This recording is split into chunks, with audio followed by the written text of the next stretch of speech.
Hello बच्चों, let's see the question. The question says diphtheria is caused by. तो हमें बताना है डिप्थीरिया जो है वो किससे कॉज्ड होता है। यहाँ पे हमारे पास कुछ ऑप्शन दिए गए हैं। फर्स्ट है poison release from the dead bacterial cell into the host tissue.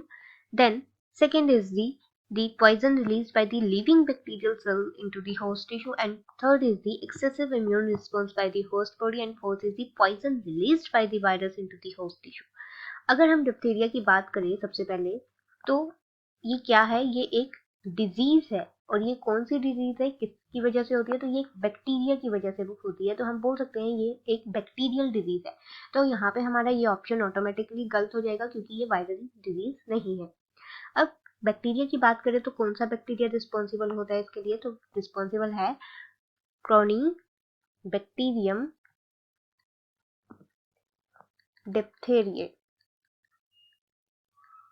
तो ये बैक्टीरिया जो है ये कॉज करता है डिप्थीरिया डिजीज। अब ये एंटर करता है हमारी म्यूकस मेम्ब्रेन में, into the mucus membrane of the nose and throat, और ये उसको इन्फेक्ट करके क्या करेगा? ये डिजीज कॉज करेगा। अब ये डिजीज कॉज होती कैसे है मेनली? तो ये जो डिप्थीरिया कॉज होता है ये कॉज होता है बाय दी पॉइजन, या फिर हम बोल सकते हैं टॉक्सिन, जो कि रिलीज्ड होता है by the living bacterial cell से।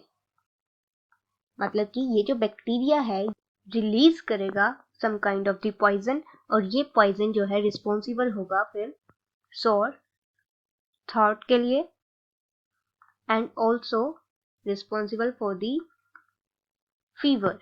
इसके अलावा ये इन्फ्लामेशन करेगा, inflammation of the nerves. Then ये सफोकेशन के लिए भी रिस्पॉन्सिबल होगा, सफोकेशन के लिए भी यही रिस्पॉन्सिबल होगा। एंड अलोंग विद इट ये जो है स्वेलन करेगा, स्वेलन दी लिम्फ नोड्स, लिम्फ नोड्स। तो यहाँ पे मेन कॉज क्या होगा? कॉम्प्लिकेशन का मेन कॉज होगा वो पॉइजन या टॉक्सिन जो लिविंग बैक्टीरियल सेल द्वारा प्रोड्यूस किया जा रहा है। तो यहाँ पे हमारा राइट आंसर होगा, कॉज क्या होगा डिप्थीरिया डिजीज का?